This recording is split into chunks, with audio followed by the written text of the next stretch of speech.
Come on, England. Good morning. Good morning, everyone. Morning, Stel. Morning, Jay. Morning, everybody. Morning, guys. How's everyone doing this fine week? Very fine good. Monday. Welcome to the Flow Show. Hey, I said it for once, not you. I'll get royalties for that. Still celebrating? Yeah, well, celebrating as much as you can. A bit of a funny game, really. Started off rubbish, had a good little middle bit, and then the rest of it was rubbish or a bit boring. But done the job. That's the main thing. On to the next round. On to France. Yes. I'll see. I still think you guys have a very, very good chance of getting through. Everybody seems to think that France is going to be, easily the champions again or whatever. I don't think so. So I think you have a good chance. Yeah, I think we need to step our game up. If we play like we played when we scored the goals, then yeah, if we play like that throughout the whole game, I think we got a good chance. But you never know. We like to fall flat on our faces at times, but we shall see. We shall see. Apart from that, you have a good weekend? Yeah, all good. Nice and quiet. So, yeah. Yeah, good. Not bad. How about you, Kate? Christmas decorations. The whole week. Yeah. Dear. I've got my tree up as well. Are you doing the same? Oh yeah, I mean inside, outside. It's always an event at the Case place when Christmas arrives. Yeah. Last year it took us a week to do everything. Oh bloody hell! Can't wait to get your electricity bill next month as well. I suppose. Yeah, as well. Right, well, let's get stuck into things. I hope all the viewers here today had a great weekend as well. Going to be a bit of a quiet week this week on the data front. We'll look at that in a bit, but first we'll just review what happened on Friday. Obviously, the jobs report was the big event on Friday. A decent number coming in at 263k versus 200k expected. The prior month 261k got revised up to 284k. Unemployment rate stayed unchanged, and that was a bit significant considering that the participation rate dropped. Sometimes you can find that has an effect of putting down the unemployment rate as well, but that stayed up. So a little bit of a counter to the good numbers there.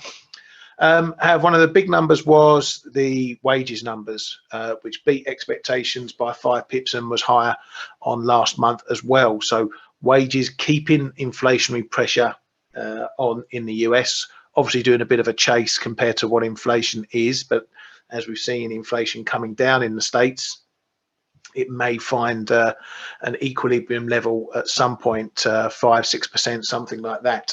We shall see. But on the whole, pretty good numbers from the US, which are sort of not buck the trend of the jobs reports because they've been pretty similar, but it's bucked the trend of the weaker data we've seen in a lot of the other sectors and data points, PMIs, ISMs, all that sort of thing. So for now, the jobs market isn't on the slide as far as this one is concerned. That keeps Powell's soft landing still in play there. Obviously, what we saw was quite a stiff bounce in the dollar, a lot of dollar pairs, and I was expecting that to maybe continue into the close on Friday, but it didn't. It got reversed really quickly. Again, as I was saying all last week, I expect any dollar rallies to be hit pretty hard, and thus they were. Canada as well had their jobs out, and again, better than expected. Another positive number there, another positive for the full-time, part-time revolving door, i.e. more people going into full-time work than part-time. So that kept the jobs market looking fairly solid over there. A drop in the unemployment rate to 5.1% in Canada. So that makes the prior report, the October report, where we got that 108k, that big 108k. I was expecting maybe to see a bit of a washout there, but it hasn't. So the trend is still looking good there for Canada as well. Coming into today's last night's and today's numbers, services PMI final numbers for a lot of places. Australia there, a bit better than expected, but still massively in contraction, 47.6. Coming across to where we go now, Japan there, services as well, a move up, 50.3.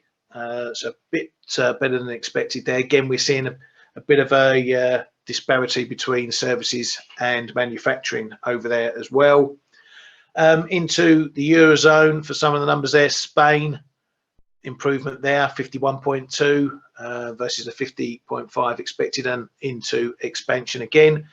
Italy as well, bit of an improvement, still in contraction though, pretty similar for France, same for Germany, better than the prior month, although it was a bit lower than the flash, but still heavily in contraction. The same all the way down, the pan-Eurozone number and the UK numbers there as well. Retail sales came out this morning as well in the Eurozone, a little bit worse than expected, down 1.8% month on month, down 2.7% year on year for October. So let's have a quick look at the data coming up this week. As is often the case, it can be pretty quiet the week after the NFP. So we've got a bit of data coming up, final numbers for the PMIs in the US, factory orders there. RBA, we've got quite a few central banks coming up. This month is a big month for central banks, and I'll get a little list up in a moment. But it kicks off with the RBA coming up tomorrow night or this evening, depending on where you are in the world. And then the Bank of Canada on Wednesday. For the rest of the data, a bit of industrial production on Wednesday from Germany, retail sales, old GDP, so on and so forth. But really, the rest of the week is fairly quiet. We get the Michigan number kicking off and PPI on Friday from the US, but as I say, overall pretty quiet. As mentioned on the central bank front, let's just pop this up for you.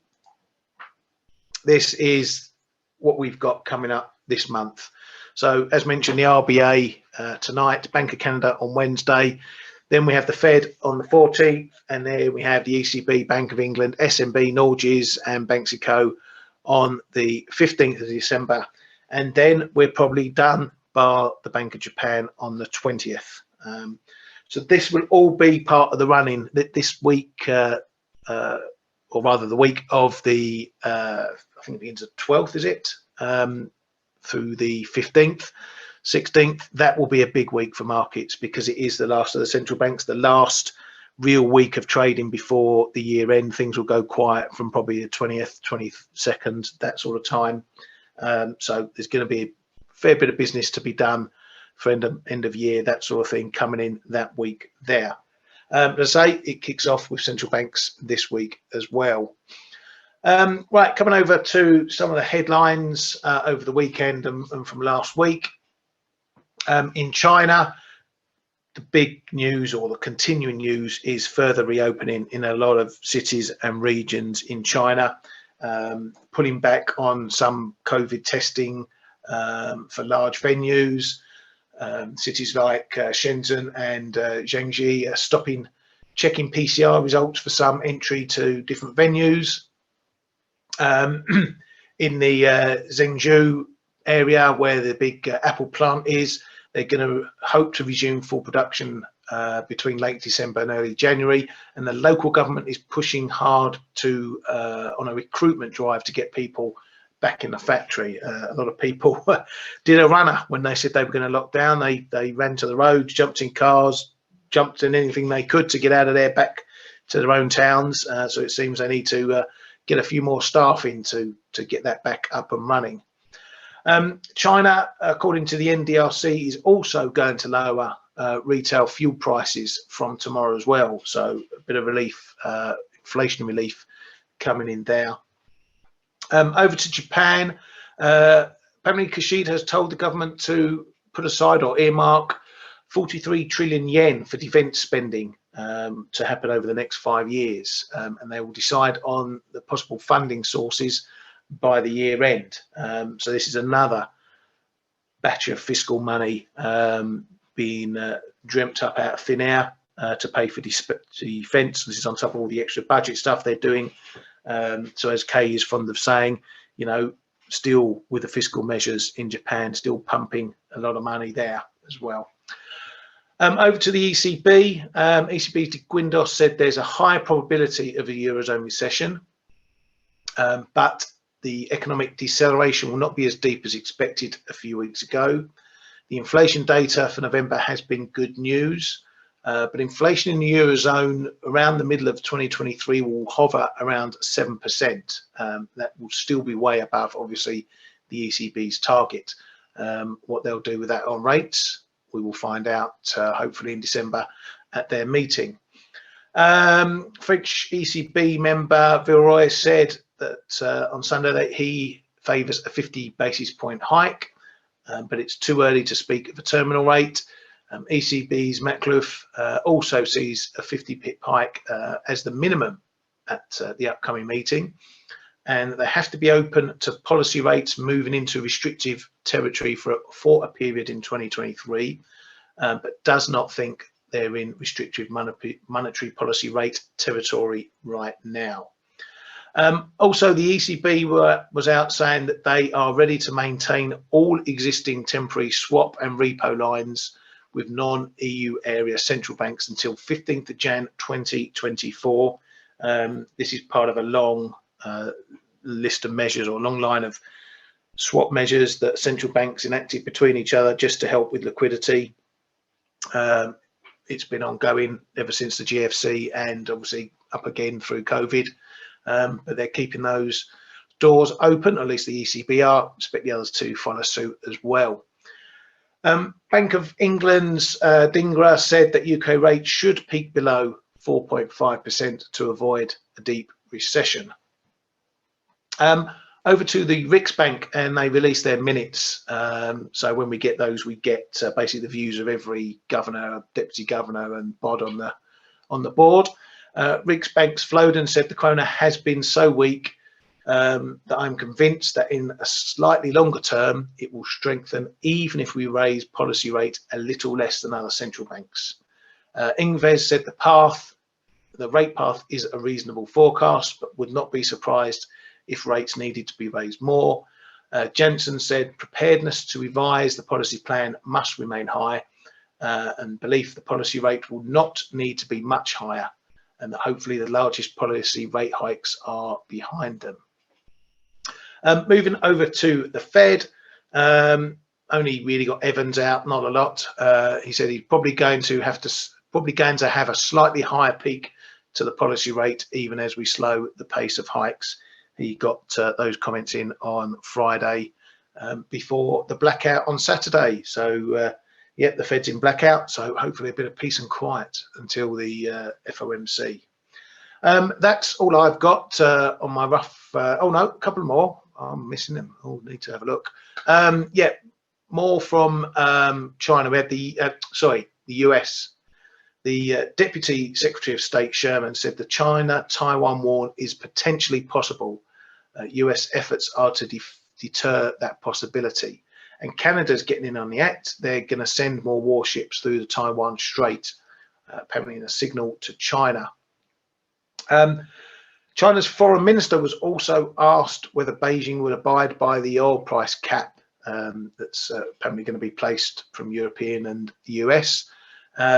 And a diplomatic answer of China and Russia will cooperate on energy on the basis of respect and mutual benefit. We can probably take that as a big fat no. That is the end of the headlines. You guys got anything you've seen you want to add? The only thing I've seen is that OPEC is planning to keep his oil cuts going until the end of 2023, but we know that can change very quickly. But there was a bit of there were a bit of questions around the fact that they may cut even deeper when if oil continues to go down. But for the and to counter those the Russian oil sanctions, but apparently they're just keeping it as is right now, and that's the only other thing that I've really seen. Yeah, cool, mate. Thank you very much. Nothing from me. You covered it all, man.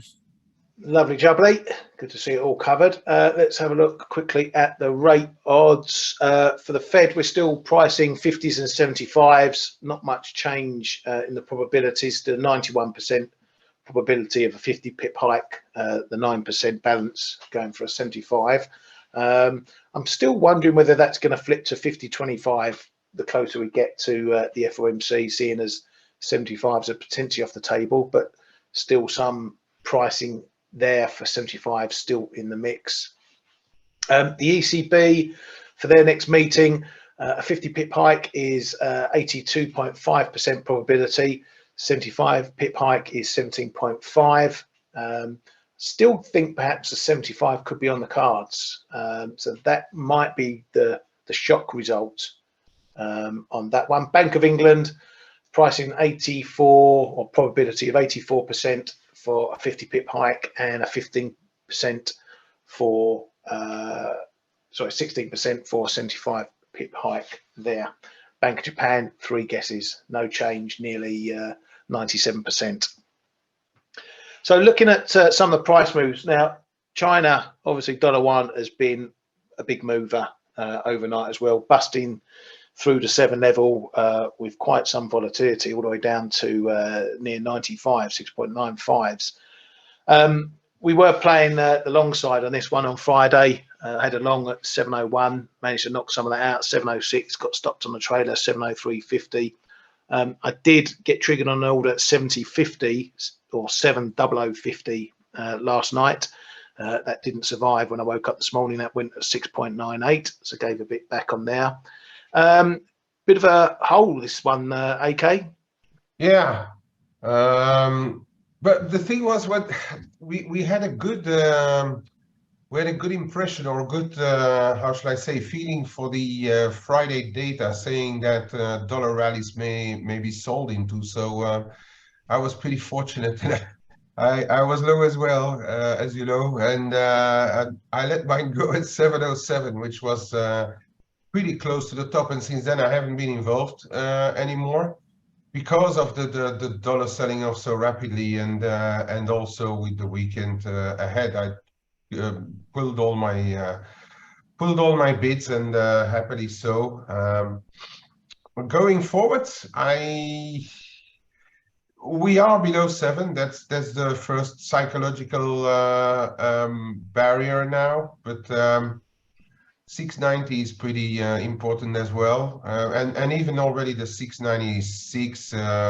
Technically here, there's a bit of a trend line there as well. But I'm looking at your daily there, and it starts to look like a bit of shampoo, that one, a bit of a head and shoulders there forming. So, yeah, I remember. I think someone was saying it was looking at the head and shoulders last week. This 690.91 area is the next potential big support point. We'll see.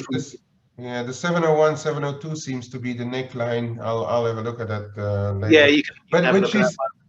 Which is going to be a bit logic as well. If you stay below 701, 702, give and take the weak stops. If we get back to 7 taken out and then come back down, it's going to be, yeah, the head and shoulders. But then on the other hand, psychologically, it's going to be the same, right? Yeah. Whether you just trade the big 7 or this pattern, yeah, I think your stops are going to be somewhere exactly at the same levels.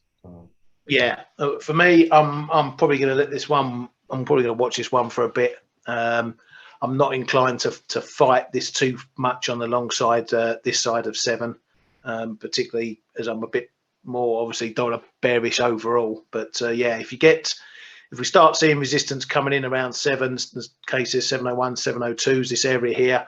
That's going to be might be worth having a little short just to see if the 702 hold, you know. Yeah, that's what I'm thinking. That's your area. If we get up to there and we can't get through 702s, probably call it 703 to be sure, then we're probably going to be either having a bit of range play between that 690.91 and that 702 area. So yeah, maybe shorts from that side are the way to go forward, especially while the reopening snowball continues.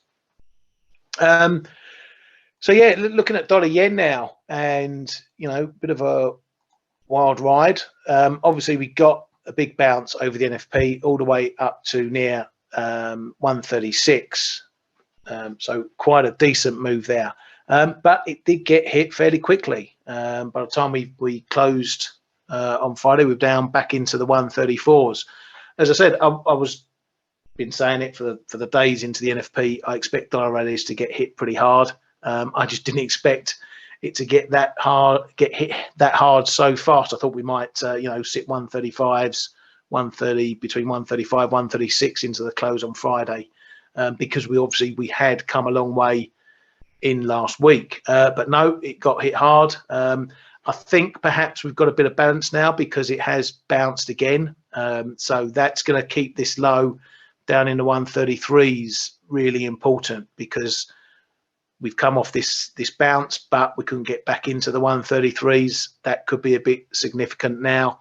Have we done all we're going to do as far as the dollar is concerned until we get to the FOMC and see what comes from that? So from here, as I say, yeah, bit of balance perhaps. 136 is going to be our first marker. Got an old line here, support and resistance area 135, 50, 60. So that's really the close level to watch right now.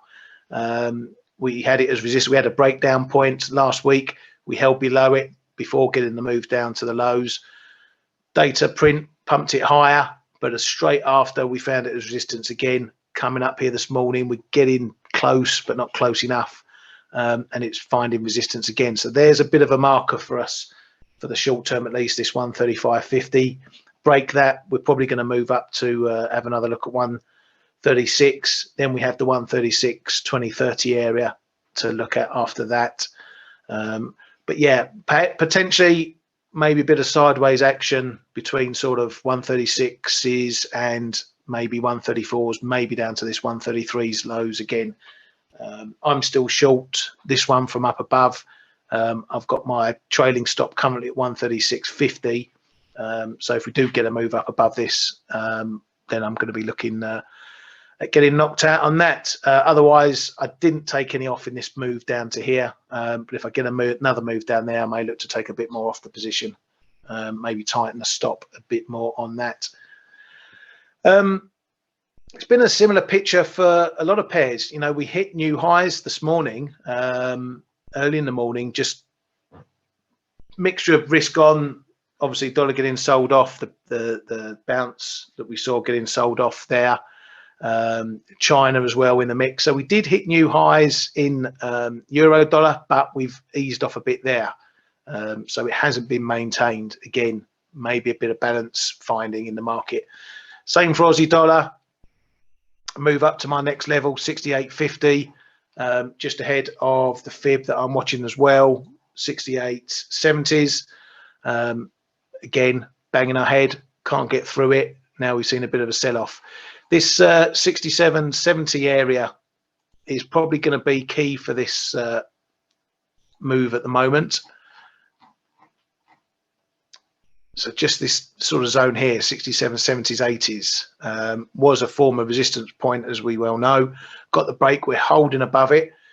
I'm inclined to forget the NFP spike below it because we had that move, bit volatile, but right after it's held in that area again.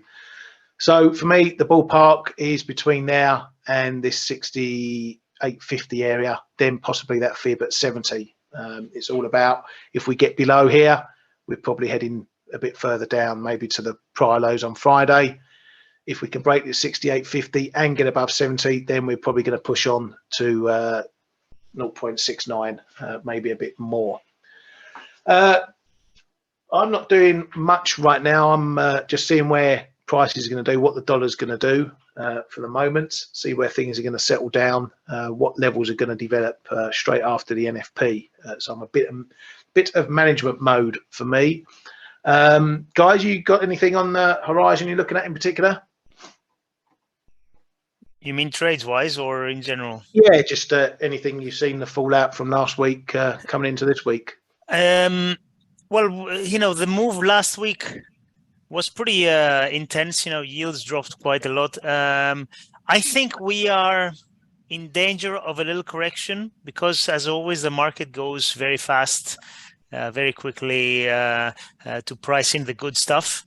So, and I think Blake did an interview with Jim Welsh on Friday, and we just posted it this morning, and he was talking about exactly the same thing, that the dollar is potentially ripe for a little rally, like a counter trend rally. But overall, I think what Powell did the other day, even though it wasn't really news what he said, it kind of confirms the start of the next phase, let's say, which is slowing down and going back to neutral. The big question, obviously, being how long does the Fed stay at a certain level of rates before they start cutting again? And I think that's what the market's probably mispricing right now. But I think that in this week, maybe there's a good chance of a dollar reprieve, and which means that stocks lower, risk lower, bonds lower. But I do think that things have changed. And if you look at if you're a ForexAnalytix subscriber, you look at my macro analysis. My bias for bonds had been bearish for quite a while, and I've now moved to neutral because I think that being bearish bonds at these levels, obviously there could be a little bit of a spike lower as a like a counter trend reaction, but I think we're done. I think we're close to peak rates, and the 10-year I think is probably not a good risk reward short as it was months ago. So I think that for this week, for me, chances are that there's going to be a little bit of a dollar rally as a reaction, a relief rally, let's say. But I think that we very well may have seen a very significant top in the dollar. Just my feeling. Yeah, I agree, mate. So position-wise, what do I think? I have I had started accumulating a little bit of silver longs, not massive, not full size by any means, but accumulating some longs. I want to add more, but I want to find these sell-offs in risk as opportunities to add more. And currency-wise, the one I'm looking at is the dollar mix. I want to find nice levels to sell it. My favorite currency to sell against the dollar. We are hovering quite close to this big support. We are obviously bouncing now, but 1920 something, I need to check the chart again, is a massive level. And remember, if you're shorting this, you have very good carry. And I just want to, if we get anywhere near 1980, which is all those lows before, I think that's a nice, there you go, yeah, that roughly there. I think that's a nice little because you got a few moving averages that are going to be converging there as well. So I think that's a nice little range to play on the short side if we get there. Yeah, agreed, mate. Agreed. And I think we're gonna have this period in the run up to the FOMC where it's not so much the market is scared that they're going to get some more hawkish, but I think it's another case where it wants confirmation of this move of 50 pips. It wants confirmation. Yes.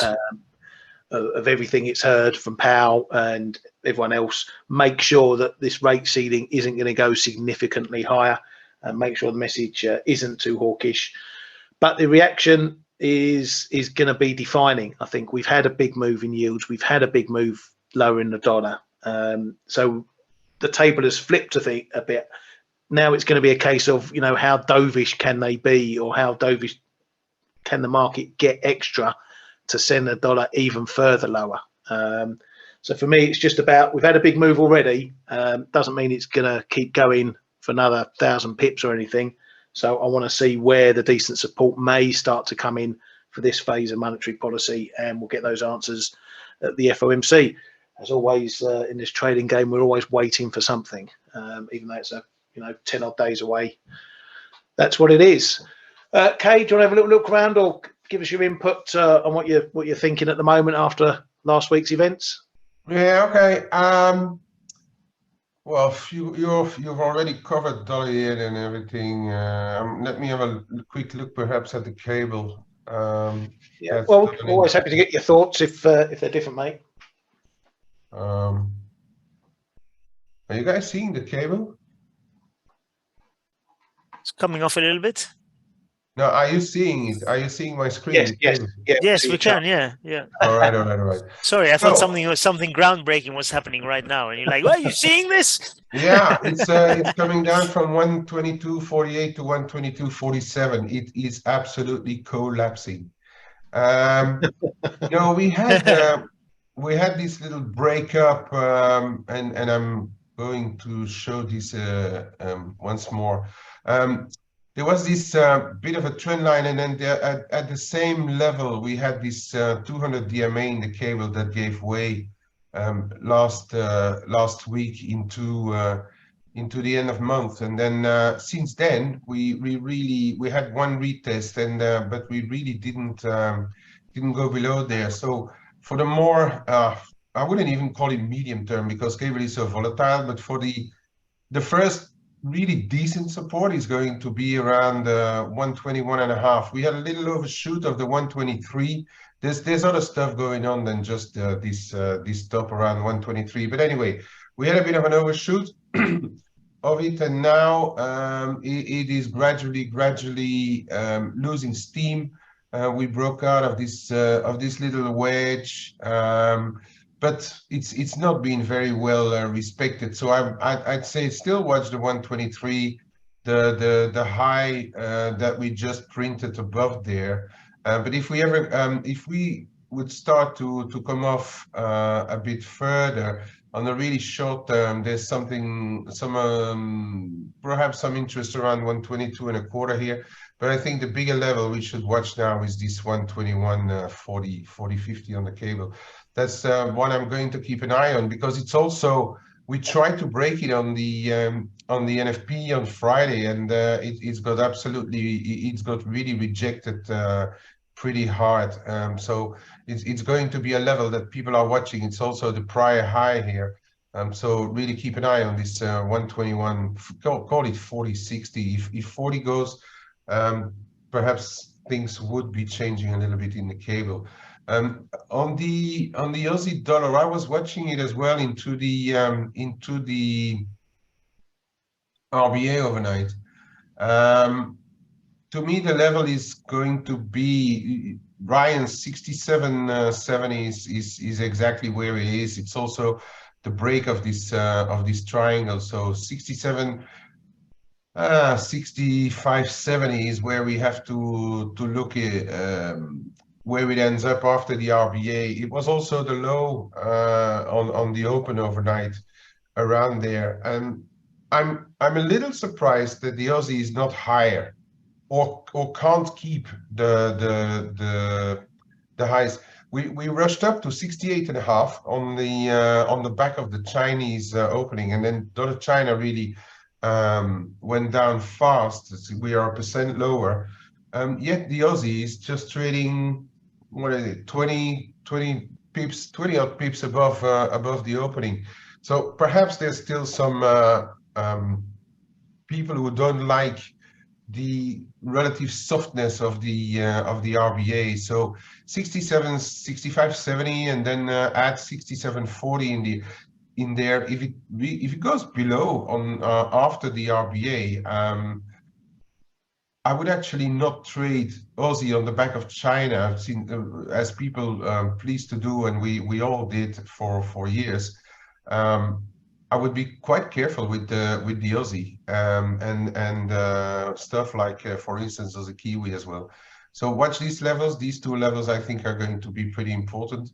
Top side, well, today's high around 68.5, and then there is this trend line coming gradually off as well, around 68.90, 69 the figure, and just above 69 there's 69.20.30. That is going to be a pretty interesting zone, in my opinion, because it's also a prior high here. So if that would go after the RBA and the market says, okay, China is doing well, Australia is going to benefit from it, RBA is not as dovish as people expect, that could be the signal to go and change the big figure on the Aussie. So we've got call it 150, 140 points to play inside to make a decision on the Aussie, in my opinion. Yeah, dollar yen pretty much covered. We went below, but then it's going to be a bit messy, this chart. But just this one, the 200 daily moving average is around 134.60. I reckon people are going to watch it again. And then there's we were talking about this 133.30 to 133, the figure double support as well. So keep that in mind if it would go back down. And then in the 135.60s again on the top side, just 136 and a quarter around here, and then 136.75. So every 50-60 pips we should find resistance in the dollar yen. But I'm kind of in agreement with the colleagues saying that we may have seen the worst for the dollar in the short term. We have traded the slowdown. We have seen data gradually, the leading indicators gradually worsen, but the last domino, which is a really big one, is still holding firm. So I'd be a bit careful. I'm a bit skeptical to be short dollars right now. I am trying a little Aussie, but it's really close to the chest to see if it holds this 67.70. But for the dollar yen, I don't know. If it would go anywhere close to those lows around 130, it's going to be really, really itching for me to start to build up a long again. I don't think the dollar is dead yet overall, so that's still my base view. Yes, we saw about half of the dollar rally has been undone. The 2022 or 2021-2022 rally has been undone. Yeah, it could be enough actually for now, but if it wouldn't be, in stuff like dollar yen and also based on the fundamentals in Japan, I'd be really, it's going to itch a lot if we get anywhere down to from 131.75 down to 130. I'm going to get really interested in getting long in this one again, unless something changes fundamentally in the US or Bank of Japan changes something dramatic, which I doubt for now. But that's the more medium-term play on this. Metals, interesting. This gold, it's running into resistance around just above 18, as we were saying, 1802, 1806. Those have always been levels where gold had a bit of activity, if you see from prior high lows as well. And then we have this little trend line coming in around 1817. I think it's going to need a weaker dollar from here to bring oil higher, because I'm actually quite surprised that both metals are not much higher on the back of China. Seems as if the market is still a bit reluctant to believe what China is doing. You're absolutely right, Cayman. I think the what's holding them back for now is the fact that yields are trying to bounce a little bit, dollars trying to bounce a little bit, and you know how this short-term correlation works with metals. It's insane, but it does. Yeah. Anyway, that's my view on it. I mean, yeah, it could be wrong. Yeah, but and that's the thing. It's it brings it back completely to a dollar trade, because if you would, okay, perhaps in this move we had perhaps a bit of China in there as well. But if you look at metals, they should have been higher with China trying to soften stances and stuff. We had the jump in silver. We did have it. We had the jump in silver. But now we're already back at 23 bucks. It's a bit strange. I think gold also being so close, like you said correctly, at this huge level, 1800-ish is very big. So that's probably one other thing holding it back just for now. Just purely the technically, I don't know. Okay. Anyway, in silver, I'm watching it carefully. I'm actually hovering pretty close to the buy button right now, but it's going to be in small because I let some of my long-term silver go into the NFPs, but I mean very, very small small stuff, and I was looking to buy back around 22 and below, but we've never got there. So even if it deteriorates my global average just a little bit, I might start to buy small slices of it back with ads anywhere between 22 and 22 and a half if we see it lower.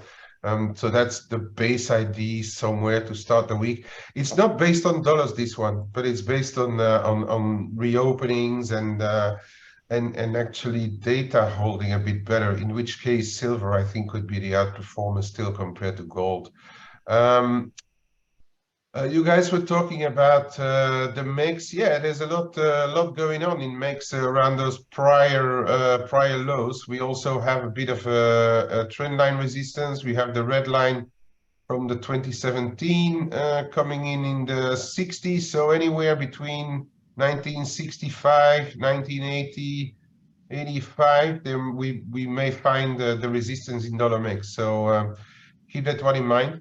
Otherwise, we're still in the medium-term downward channel for as long as we don't break back above 2020, 2030. Euro mix, I'm going to leave it a little bit alone. It's had like a big jump.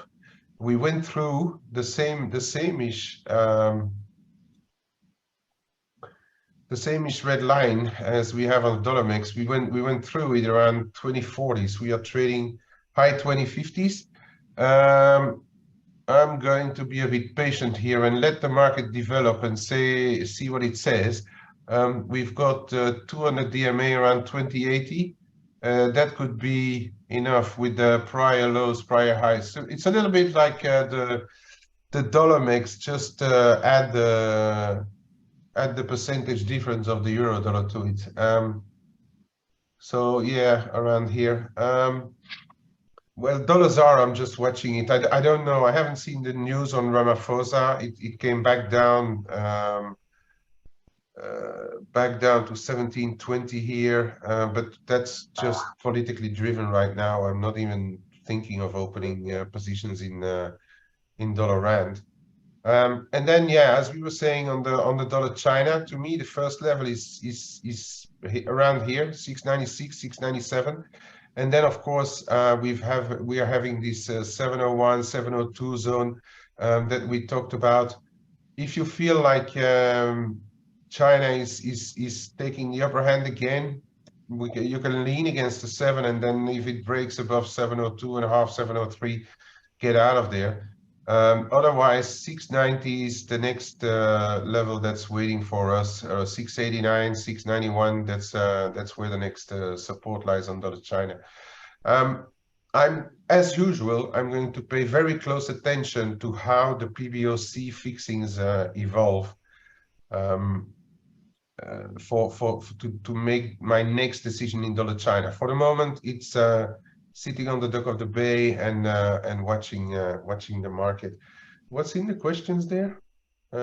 Is in on daily chart at 200 DMA is respected the most? Okay, Alan, I appreciate your question. To be fair with you, personally, I'm not a huge moving average watcher on FX pairs. I think they're much better on stuff like metals, real stuff. Or on equities, or even on yields rates.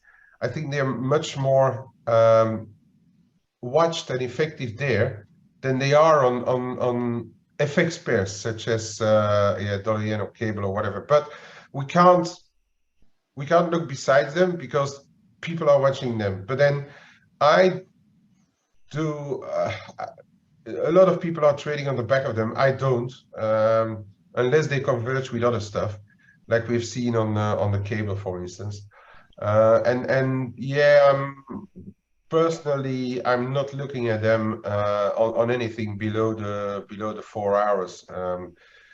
Daily being where I really would say that they are to be, or they could be respected. But that's just my personal view. I'm not the rule in there. Now in the Q&A, Pedro there's is a asking, question. yeah, Yeah, there's a question from me. about bonds, and then the one before, will ISM, Charlie, will ISM non-manufacturing PMI move the market significantly? They are final. Oh, hang on, ISM. The ISM is new. We got the final S&P Global, and the ISM follows. We have the ISM as well. So okay, ISM may be a bit of a mover, especially if the market is a bit how shall I say, empty or illiquid on the Monday morning, still having the NFP hangover. It could be a bit of a mover. Yeah, but I'd say it's going to be more an algo mover than a real directional mover, in my opinion. And then, Stel, you take the bunds. Yeah, where would I sell the bunds? It's a good question. I guess the first level, I look at weekly charts, right? The daily and weekly charts. What's the code here on TradingView? So I put it up. Just type in bund. B-U-N-D. B-U-N-D, not bind. I would say, oh no, why don't you have it? Oh, there you go. That's it. This one? No, that's not it. No, just type in B-U-N-D, go, and enter. B-U-N-D, enter. You should have it. There you go. So I guess the first level is the 50% fib of the this latest downtrend, which is around 146.8. Yeah, that one from there to 146.8 or something like that. But I really wouldn't want to get in the way of this just yet. I think, yeah, that, mid to high 146 is probably, but really I would want to see it get close to those previous highs, which is a long way from here. But the ECB is going to be dovish, I think, going forward. They're going to, when the Fed leads the way, everybody follows. So I think they're going to start singing the same tune, especially given that Eurozone inflation and German inflation are starting to show lower readings. Yes, very slowly, I know, but this is what happened with the US as well. And I've said it many, many times. I think Q1 2023, we're going to see inflation dropping quite substantially everywhere. So I wouldn't get ahead of it right now, Pedro. I would wait. And if you're asking for a level, I think that 146.80 is not a bad place. But we're not close yet. Okay, so that's my view. Thank you very much, mate. Anything else? Okay, shall I give it back to you, Ryan, or anything else people were looking at? Yeah, we can. You can pass it back, and we can ping it back again if anyone comes up. Euro sterling. Because I'm in it. Right. I've been trading it from the long end. Started around here. Added a bit more again the other day, around 85.5. But as you know, I'm trading it around. There's a little resistance up around roughly where we are around the figure. I'd say the next one is around 25.35 around here.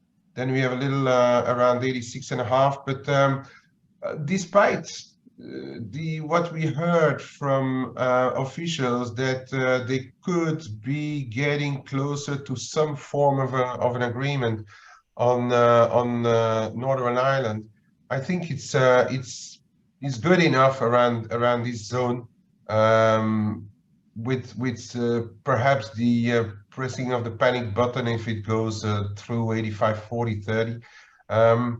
It's good around this zone to just give it a little try. It doesn't have to be for a very long term.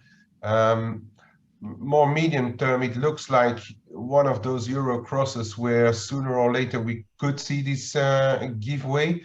But in the meantime, I'd respect this little zone range, and why not? We have about 100 points to play inside, I'd say. If we start to get back above 86.70, not even, but we need to get back above 87 to really get higher again.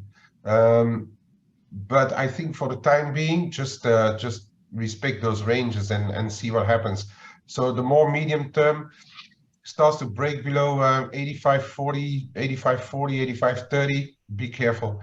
I'd be quite careful, because if you look at the picture here, that would look quite bearish.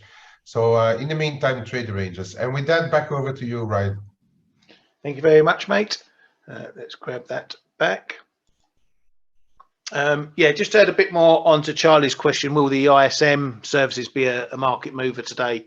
Yeah, potentially can be. And it could be fairly important, as we've been saying this morning. You know, I want to see where the dollar defines, where dollar yen defines the levels now. We've got two lows in play, down in the 133s and now down in the 134s.